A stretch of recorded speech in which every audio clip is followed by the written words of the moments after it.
नमस्ते बच्चों। कक्षा 8 विषय विज्ञान लेसन है आपका पहला, फसल उत्पादन एवं प्रबंधन।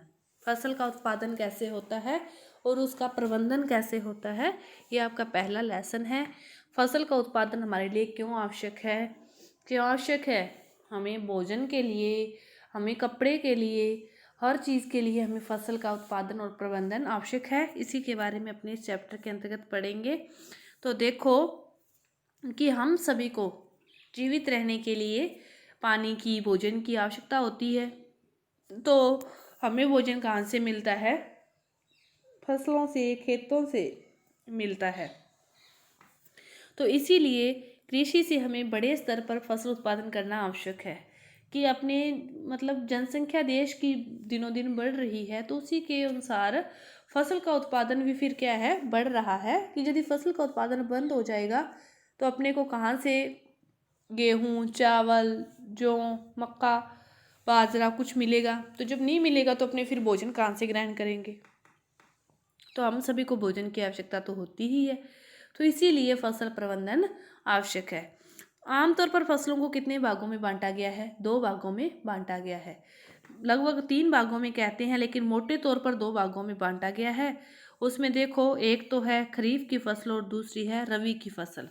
खरीफ की फसल में आप समझ लो नरमा, कपास, और रबी की फसल में सरसों, गेहूँ, ये क्या है, रबी की फसल में होते हैं। पहले अपने पढ़ते हैं खरीफ की फसल के बारे में कि जो फसल वर्षा ऋतु में बोया जाता है, वर्षा ऋतु में उसे क्या कहते हैं? खरीफ की फसल कहते हैं। नरमा, कपास कब होता है? दीपावली के पास होता है लगभग। तो तब क्या होती है? सावन में क्या होती है? वर्षा ज़्यादा होती है ना। सावन में मानते हैं कि वर्षा ज़्यादा होती है, आजकल तो नहीं होती। तो फिर उसी को इसलिए क्या कह देते हैं कि वर्षा ऋतु में जिसे बोया जाता है उसे क्या कहते हैं? खरीफ की फसल कहते हैं। लेकिन ऐसी फसल को कब मंथ वाइज याद रखोगे तो जून से सितंबर तक होती है। ये सामान्यतः कब होती है? जून से सितंबर के मध्य होती है। तो इसे क्या कहते हैं? खरीफ की फसल कहते हैं। इनके उदाहरण देखो, कौन कौन सी फसलें आती है खरीफ की फसल में? धान की, मक्का, सोयाबीन, मूंगफली, कपास इत्यादि, ये फसलें क्या होती है? खरीफ की फसल के अंतर्गत आती है। इसके बाद देखो रबी की फसल। रबी की फसल देखो, अब इस टाइम जैसे सरसों, गेहूं जो फसल है, आप देखते होंगे आपको आस पड़ोस पड़ोस में, तो ये फसल कब होती है? सर्दियों में होती है। तो इसलिए इसे क्या कह देते हैं? जो फसल शीत ऋतु में बोया जाता है उसे क्या कहते हैं? रबी की फसल कहते हैं। जो फसल शीत ऋतु में बोया जाता है उसे क्या कहते हैं? रबी की फसल कहते हैं। और ऐसी फसल सामान्यतः अक्टूबर से मार्च तक होती है। कब होती है? अक्टूबर से मार्च तक होती है। उदाहरण के लिए गेहूँ, चना, मटर, सरसों, अलसी इत्यादि, ये फसलें रबी की फसल के अंतर्गत आती है। खरीफ की फसल जो सर्दियों में बोई जाती है, रबी की फसल जो शीत ऋतु में बोई जाती है, वर्षा ऋतु में बोई जाती है, सॉरी, वो कौन सी होगी? खरीफ की। और जो शीत ऋतु में बोई जाती है वो कौन सी होगी? रबी की फसल होगी। फसल उगाने के लिए बहुत प्रोसेस होता है, विभिन्न प्रकार के चरण होते हैं। तो देखो क्या करना पड़ता है, पहले मिट्टी तैयार करनी पड़ती है, उसको पौली करनी पड़ती है मिट्टी, फिर उसकी बुआई करनी पड़ती है। पहले तो कोई साधन नहीं थे, आजकल तो ट्रैक्टर वगैरह, मशीनें वगैरह बहुत हो गई है, तो ये काम बहुत सौखा हो गया है। पहले इनको एक बेल के द्वारा और एक सिंगल हल के द्वारा इन खेतों को बोया जाता था, तो बहुत समय लगता था। तो देखो पहले क्या करते हैं, मिट्टी तैयार करते हैं, फिर उसकी बुआई करते हैं, फिर उसको खाद या उर्वरक जो भी जिस चीज़ की आवश्यकता होती है वह दिया जाता है, फिर सिंचाई की जाती है, और फिर खरपतवार से सुरक्षा की जाती है, उसको हटाया जाता है, और फिर कटाई करके फिर उसका क्या किया जाता है? भंडारण किया जाता है। तो ये बहुत लंबा प्रोसेस होता है, 6-7 चरणों में जैसे आपको बताया गया है। तो अपने स्टेप बाय स्टेप पढ़ते हैं। पहले देखो मिट्टी तैयार करना, कि फसल उगाने से पहले क्या की जाती है? मिट्टी तैयार की जाती है। हल चलाकर मिट्टी को क्या किया जाता है? उल्टा पलटा जाता है, और इस प्रक्रिया को क्या कहते हैं? जुताई कहते हैं। इस प्रक्रिया को क्या कहते हैं? जुताई कहते हैं। ऐसा करने से क्या हो जाती है? मिट्टी ढीली हो जाती है, जिससे पौधों की जड़ें आसानी से गहराई तक क्या हो सके? जा सके। गहराई पर जाएगी तो उतने ही खनिज लवण वो ग्रहण करेगी, उतनी ही उसमें क्या होगी? वृद्धि होगी। तो पहला चरण समझ में आ गया होगा, मिट्टी तैयार करना, कि फसल उगाने से पहले मिट्टी तैयार की जाती है। और मिट्टी तैयार करने का अर्थ है मिट्टी को उल्टा पलटा जाता है, जुताई की जाती है किसी भी हल की सहायता से। पॉली मिट्टी में क्या होते हैं, केंचुए एवं सूक्ष्म जीवों की वृद्धि आसानी से हो जाती है। और ये केंचुए जो सूक्ष्म जीव हैं ये क्या कहलाते हैं, किसान के मित्र कहलाता है। केंचुआ क्या कहलाता है, किसान का मित्र कहलाता है। ये क्या है, किसान के लिए लाभदायक है। तो जो केंचुए व सूक्ष्म जीव हैं ये फसलों को क्या कहते हैं, फायदा पहुंचाते हैं, तो इसीलिए मित्र कहलाएंगे। नुकसान पहुंचाएंगे तो फिर दुश्मन कहलाएंगे। तो मित्र फसलों को क्या कहते हैं, ये फायदा पहुंचाते हैं। तो मिट्टी तैयार करने के लिए कोई भी हल होता है, कुदाली होती है, कल्टीवेटर, जिसके पास जो भी सहायता होती है अपने पास, वो उसी की सहायता से मिट्टी क्या करता है, तैयार करता है। फिर है बुआई। फसल उत्पादन का जो महत्वपूर्ण चरण है वो है बीजों की बुआई। महत्वपूर्ण चरण है, बीजों की बुआई की जाती है। बुआई के लिए पहले तो किसानों को बीज का चयन करना पड़ता है कि कौन सा बीज का वो चयन करे, उसको कितने पानी की आवश्यकता होगी, उसको कितनी खाद की आवश्यकता होगी, और वो कितना महंगा है या कितना अच्छा है, स्वस्थ बीज है या नहीं है। तो बुआई सबसे महत्वपूर्ण चरण है, उसी पर निर्भर करती है कि आपकी फसल आपको कितना उत्पादन देगी, कि जितना अच्छा बीज होगा उतना ही आपको वो उत्पादन देगी।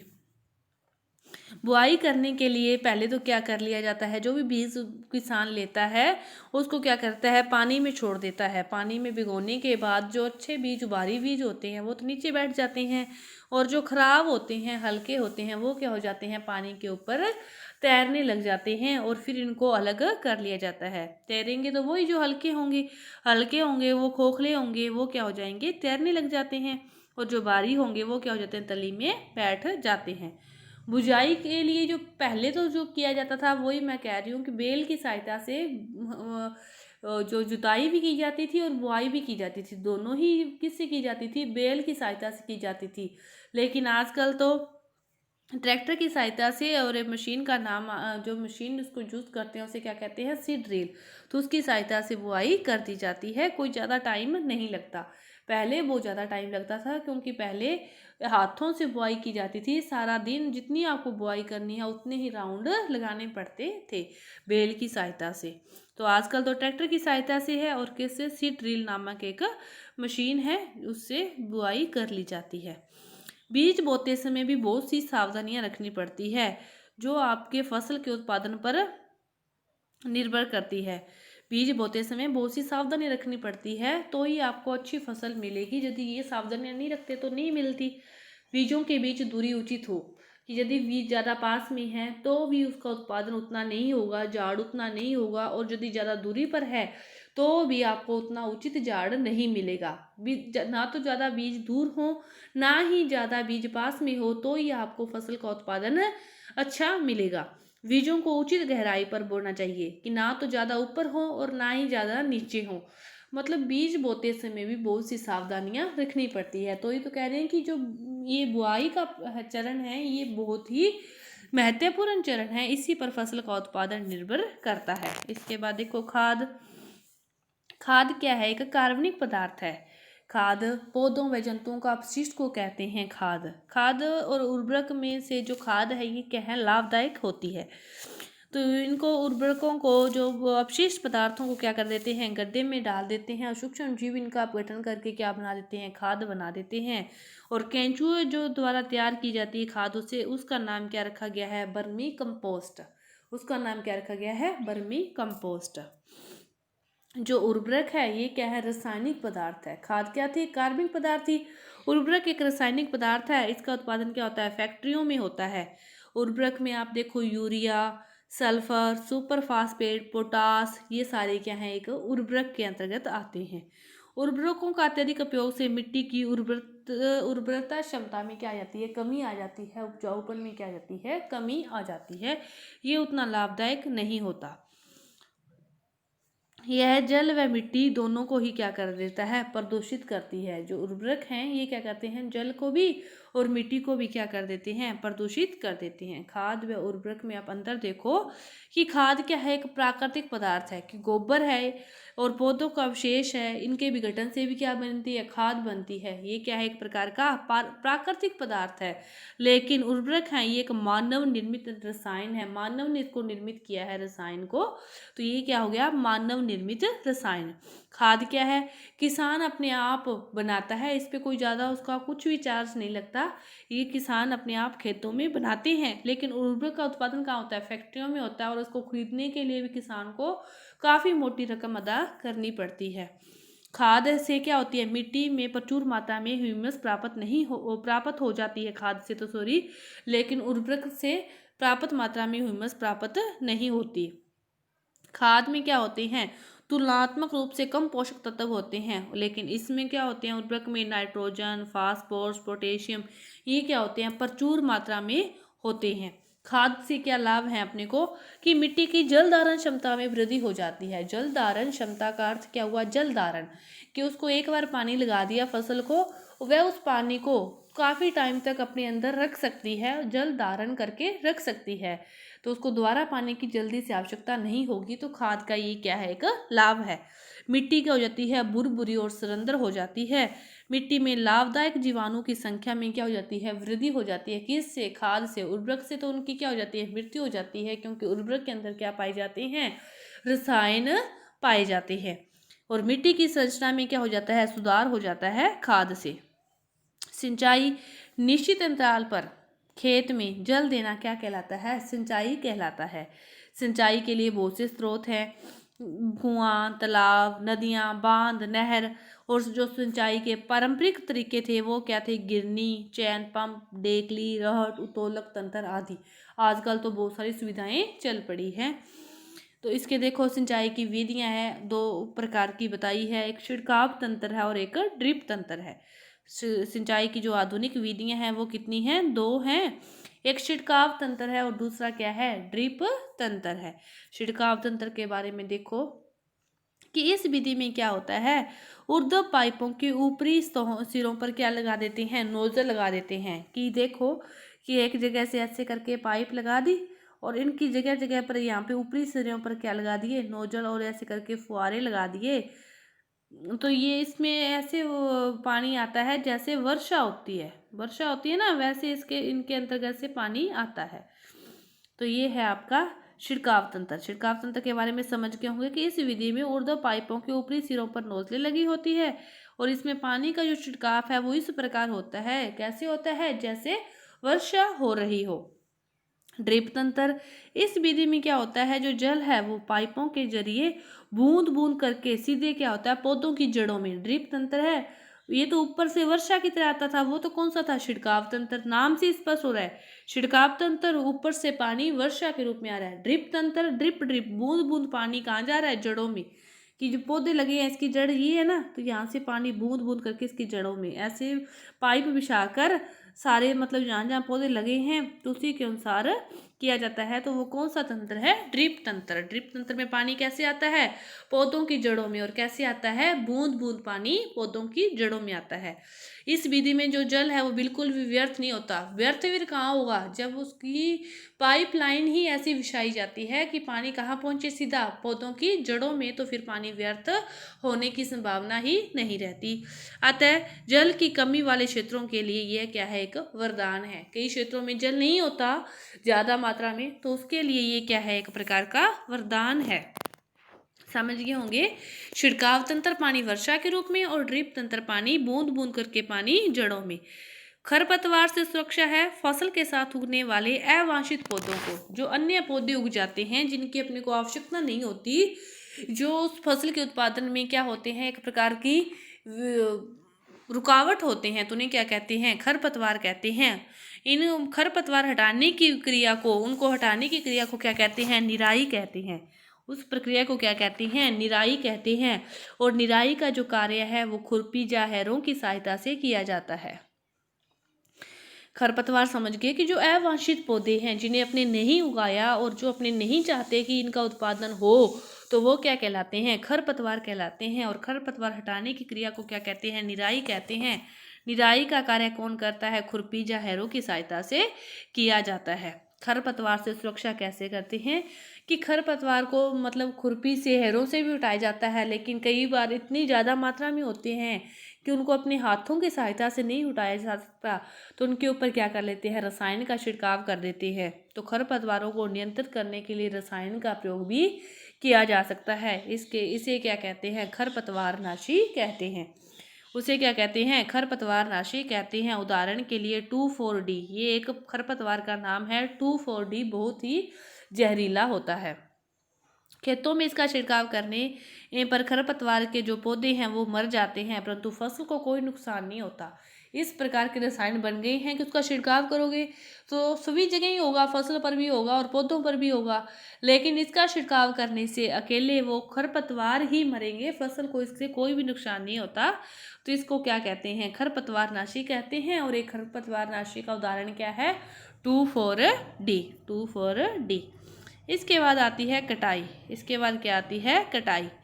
हमारे देश में क्या होते हैं, छोटे किसान दरांती, जिसका मतलब थोड़ी फसल है, वो तो क्या कर लेते हैं, दरांती की सहायता से हाथों के द्वारा ही फसल की कटाई कर लेते हैं।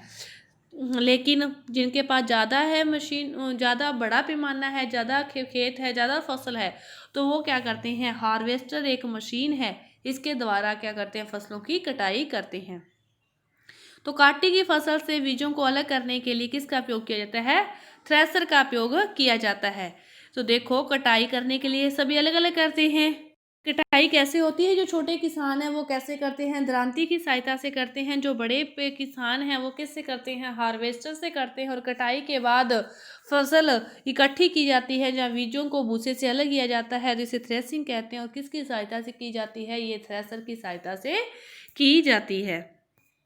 अब कटाई भी कर ली, तो अब फिर उसका क्या करना है, भंडारण करना है। तो भंडारण के समय क्या होती है, अनाजों को नमी, कीट, चूहों व सूक्ष्म जीवों से बचाने की आवश्यकता होती है कि कहीं अब इतना मत्था मारा, फसल घर पे आई तो फिर भी वो खराब हो जाए। तो इसके बचाव के लिए भी भंडारण करने में भी एक समस्या आती है। कईयों के पास जगह नहीं होती, कई कैसे करते हैं। तो भंडारण से पहले क्या कर लेते हैं, दानों को थोड़ी नमी होती है तो उसको क्या कर लेते हैं, धूप में सुखाना आवश्यक होता है। भी गीले कोई अंदर रख दोगे तो वो खराब हो जाएगा। और नमी में कमी आने से जो कीट है, जीवाणु है और कवकों से भी क्या हो जाती है, अनाज की सुरक्षा हो जाती है। यदि नमी वाले अनाज को अंदर रख दोगे तो उसका सुरक्षा नहीं कर सकते। तो भंडारण है, जो किसान है वो अनाजों का भंडारण जूट या बोरों या बड़े धातु के पात्र में करते हैं, परंतु बड़े पैमाने पर जो किसान हैं वो भंडारण साइलों और भंडार गृहों में करते हैं। तो भंडारण में अनाजों के साथ नीम की सूखी पत्तियां रखने से पीड़कों और सूक्ष्म जीवों से सुरक्षा होती है। कि भंडारण, जिनके पास तो थोड़ी जगह है, थोड़ा अनाज है, वो तो बोरों में रख लेते हैं, लेकिन बड़े वाले जो हैं, जो साइलों में, भंडार गृहों में उसका भंडारण कर देते हैं। लेकिन जब अनाज का भंडारण करते हैं ना, उसके साथ नीम की सूखी पत्तियां, पीड़कों और सूक्ष्म जीवों से सुरक्षा करने के लिए नीम की पत्तियां जरूर डाली जाती है, ताकि उसके अंतर्गत जो अन्य सूक्ष्म जीव हैं वो पनप ना सके, उनकी वृद्धि ना हो सके, उनसे उस सूक्ष्म जीवों से अनाज की सुरक्षा करने के लिए। ये तो अपने थे पादपों से। जंतुओं से भोजन, देखो अपने जंतुओं से भी अपने कई प्रकार के भोजन प्राप्त होता है। पौधों से तो हमें विभिन्न प्रकार के खाद्य पदार्थों की प्राप्ति होगी, तो जंतुओं से भी हमें दूध, अंडा, मांस आदि प्राप्त होता है। तो इसी प्रकार जो कृषि और पशुपालन है, ये दोनों ही हमारे जीवन का क्या है, आधार है। कि कृषि के बिना भी अपने देश की अर्थव्यवस्था नहीं चल सकती और पशुओं के बिना भी नहीं चल सकती। तो अपने समझ गए कि जो फसल उत्पादन व प्रबंधन के कई चरण अपने पड़े, मिट्टी तैयार करना, फिर क्या करना, उसकी जुताई करना, बुआई करना, फिर उसको पानी देना, खरपतवार से सुरक्षा करना, फिर कटाई करना और फिर उसका भंडारण करना। सारी अलग अलग विधियाँ थी। सिंचाई की 2 विधियाँ पड़ी अपने, आधुनिक और पारंपरिक। उसमें के अंतर्गत 2 पड़ी, छिड़काव तंत्र और ड्रिप तंत्र। छिड़काव में पानी वर्षा के द्वारा और ड्रिप में पानी बूंद बूंद करके जड़ों में, और जिसमें पानी का कोई भी इधर उधर नुकसान नहीं होता। तो इस प्रकार ये आपका चैप्टर था वो पूरा हुआ। धन्यवाद।